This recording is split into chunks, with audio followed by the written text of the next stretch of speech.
بسم الله الرحمن الرحيم.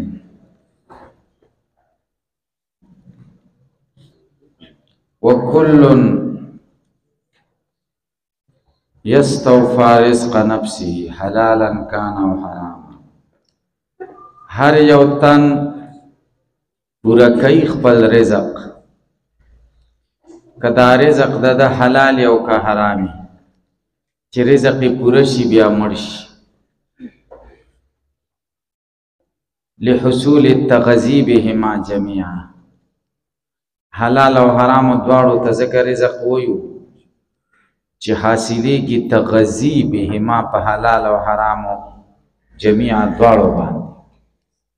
او مونږ چې د رزق کم تعریف وکړو هغې کې د تغذی ذکر ما یتغذا به الحیوان. تغذي په دواړو راځي، لہذا دواړه رزق. ان نفسا لن تموت حتى تستكمل رزقها. هیڅ یو نفس نه وفات کیږي تر څو چې رزق پوره کړي. ولا يتصور، دا خبره متصوره نه ده، الله یاکل انسان رزقه، چې یو انسان د خپل رزق ونه خوري، دا نشي کېدی. او یاکل غیره رزقه، دام نشي کېدی بل سړی دی راپاسي د ده رزق دی وخوري، ځکه د ده رزق د ده رزق دی. لأن ما قدره الله تعالی غذا شخص، ځکه الله چې تقدیر کې د کوم بنده دپاره غذا لیکلې ده، یجب واجب ده ان یاکله، دی به خوري. ویمتنع، ممتنع ده ان یاکله غیره، چې بل سړی وخوري.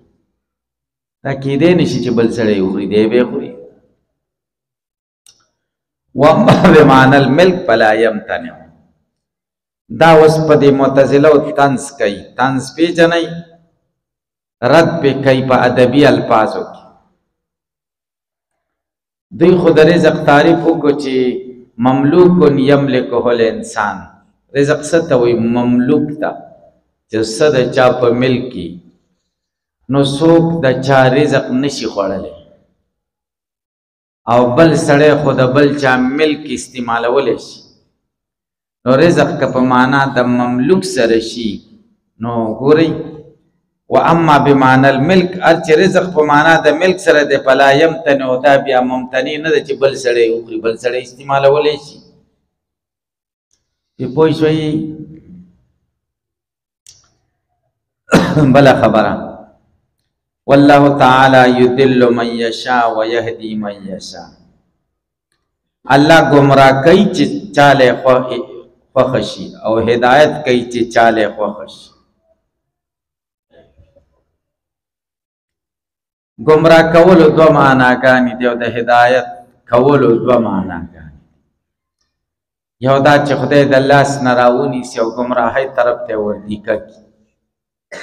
دې کې بیا د دې ګمراه سړي اختیار نه،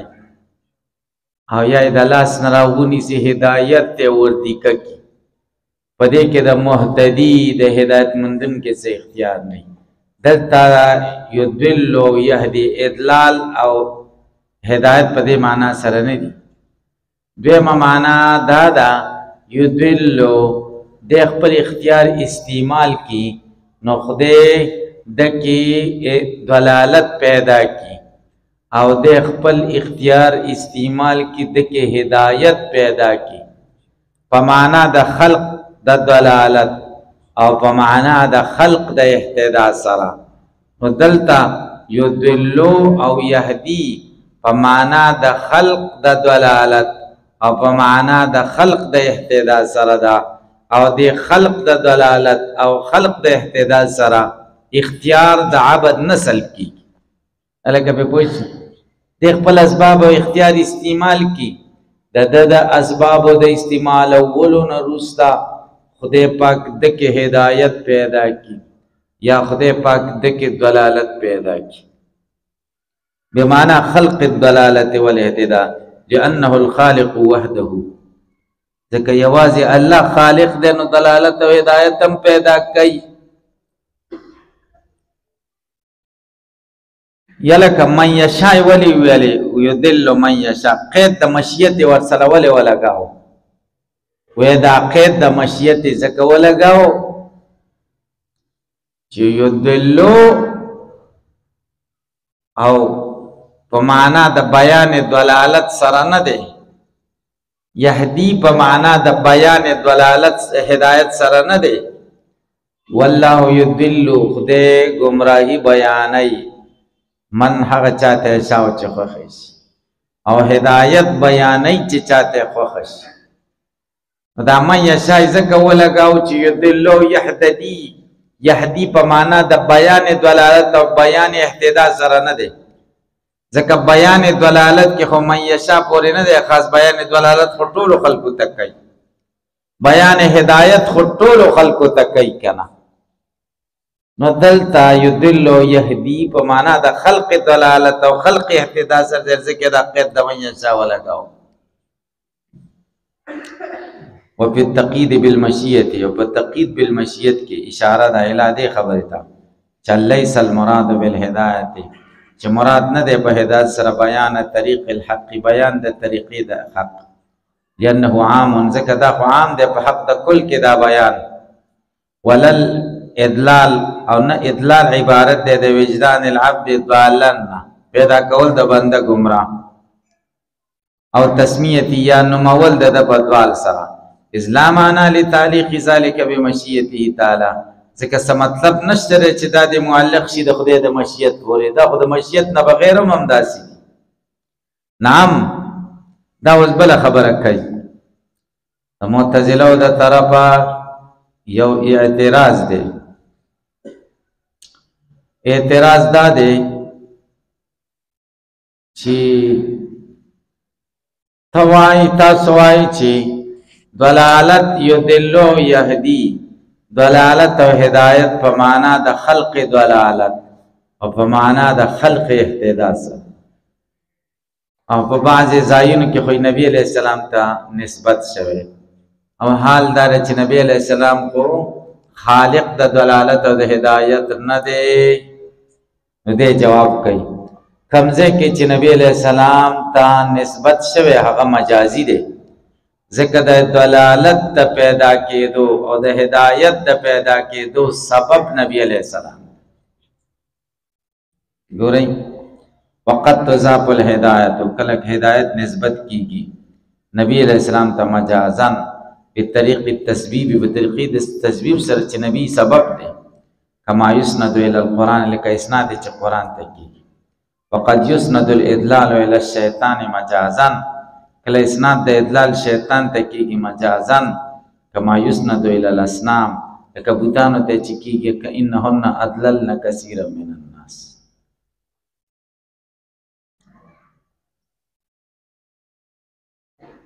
لکه په پوه شي کې په پوه نه ثم المذکور بیا خو ذکر په کلام د مشایخو کې دادي چې هدایت زمون په منیز باندې خلق د اهتداء ته وي او چې هداه الله فلم يهتدي و اعتراض دی چې دلته خو بیا معنا بداسي شي چې خدای هدایت پیدا کو فلم يهتدي پیدا نش دا خود نقل اجتماع د نقیجه نه دکړه دې جواب کې دلته مجاز دی دا و مثل دا مثال چې هداه الله خدای ته کې هدایت پیدا ک خدای ورته هدایت بیان ک خو فلم يهتدي د فائدہ و نه قستا دلته مجاز د دلالت او د دعوت ال الاهتداء خدای ورته هدایت بیان ک فلم يهتدي د هدایت پیدا نش وعند المعتزله ادم معتزله په نسبانه بیان او طریق الصواب دی دل او د يهدي معنا د لار خفودل وهو باطل د معتزله دا خبره باطل ده قولی تعالی انك لا تهدي من احببت ته هدایت نشي کولای چې چاته دی خوښ چې هدایت په معنا د بیان طریق سره شي نو معنا بداسي شي چې ته بیان طریق نشي کولای چې چاته دی خوښ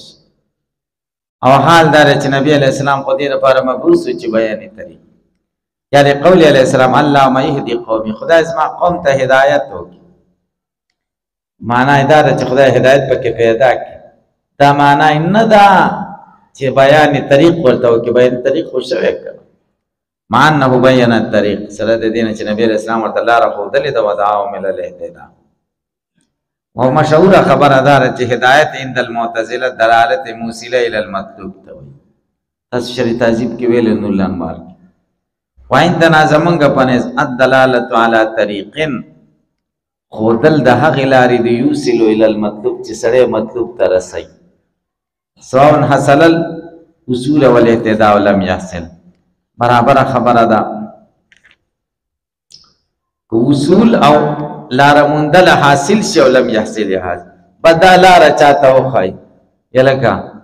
معتزله هدایت دې ته وایي چې هلکه بخشو ته کومه لار تللې څوک درنه تپوس کړي، ته ورته راځه کښېنه راسره موټر سایکل او درز بخشو کې کوز کړي. دا دلالت موصله دی او د زمونږ دلالت علی ما یوصلو هلکه بخشو ته کومه لار تللې ده دلته درنه څوک تپوس کړي، ورته وایي دا سړک نه دی دا چې ونیسي سیده به لاړ شي. هغه ځای ته چې ورسي یوه داسې تللې ده یوه داسې ته به داسې لاړ شي. نو دا دلالت علی ما یوصلو الی المطلوب ښودنه د هغې لارې شو چې سړی مطلوب ته رسوي. هلکه یوه بله اختلافي مسله ده زمونږ او د معتزلو دا بس دی، سبا به وي انشاءالله د عذاب قبر ته ورسو.